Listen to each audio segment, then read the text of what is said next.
নমস্কার বন্ধুরা, Tiyasha food house চ্যানেলে সকল বন্ধুদের স্বাগত জানিয়ে নতুন রেসিপি নিয়ে ভিডিও শুরু করব।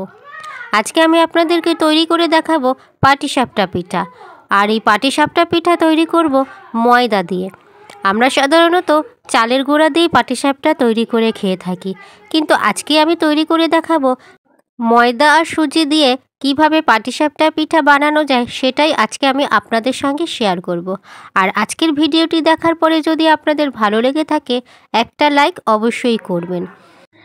এছাড়া পরবর্তী আরও নতুন ভিডিও পাওয়ার জন্য চ্যানেলটিকে সাবস্ক্রাইব করবেন, পাশে থাকা বেল অপশানে ক্লিকও করে দেবেন, যাতে পরবর্তী আমার নতুন রান্নার ভিডিও আপনার ফোনে প্রথমেই পৌঁছে যাবে। আর আপনারা যদি ফেসবুক থেকে ভিডিওটি দেখে থাকেন তাহলে চ্যানেলটিকে অবশ্যই ফলো করে দেবেন।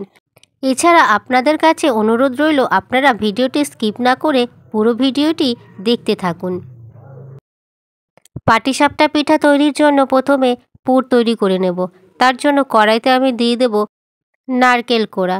সমস্ত নারকেল কোড়া কড়াইয়ের মধ্যে দিয়ে দিয়েছি।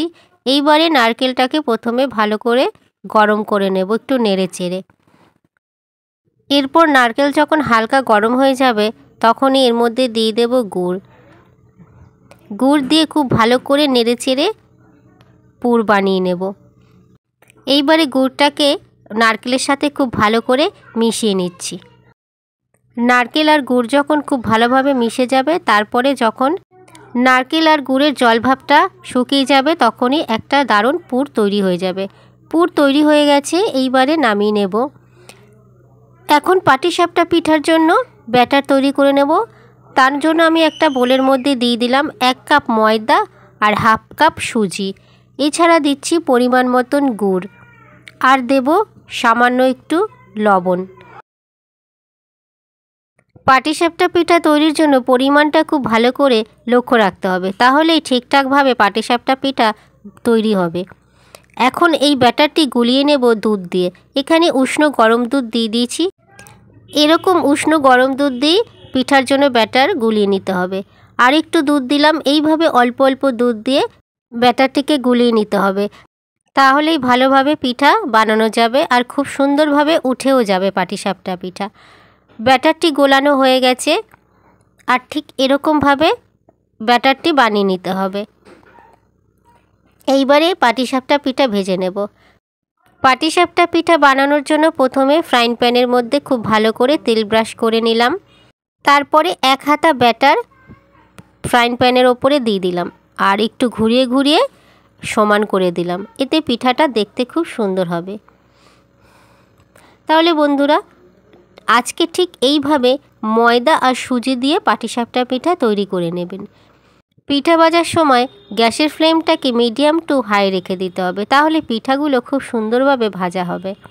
পিঠাটা যখন হালকা হালকা ভাজা হয়ে আসবে তখনই এই পিঠার মধ্যে নারকেলের পুর দিয়ে দিতে হবে। আর নারকেলের পুর দিয়ে মাত্র 2 থেকে 3 সেকেন্ড রেখেই ঠিক এরকম খুন্তি দিয়ে ভাঁজ করে করে তুলে নিতে হবে, তাহলেই তৈরি হয়ে যাবে পাটিসাপটা পিঠা। আর ঠিক এরকমভাবেই আমি প্রত্যেকটা পিঠা বানিয়ে নেব। আর আপনারা দেখতেই পাচ্ছেন কত সুন্দরভাবে উঠেও গেল, ওঠার কোনো ঝামেলাই নেই আর কড়াইতে লেগেও গেল না। খুব সুন্দরভাবে একটা পাটিসাপটা পিঠা বানানো হয়ে গেল। আর আপনারা দেখে নিন কত সুন্দরভাবে পাটিসাপটা পিঠা বানিয়ে নিলাম। পরের পিঠাও ঠিক একই রকমভাবে নারকেলের পুর দিয়ে খুন্তি দিয়ে ভাঁজ করে তুলে বানিয়ে নেব। আর বন্ধুরা, আজকের এই রেসিপিটি কেমন হয়েছে সে বিষয়ে কমেন্ট করে অবশ্যই কমেন্ট বক্সে জানিয়ে দেবেন। আর রেসিপিটা বন্ধুদের সাথে শেয়ারও করে দেবেন। এছাড়া আপনারা অবশ্যই ভালো থাকবেন, সুস্থ থাকবেন। আর পুরো ভিডিওটি দেখার জন্য অসংখ্য ধন্যবাদ।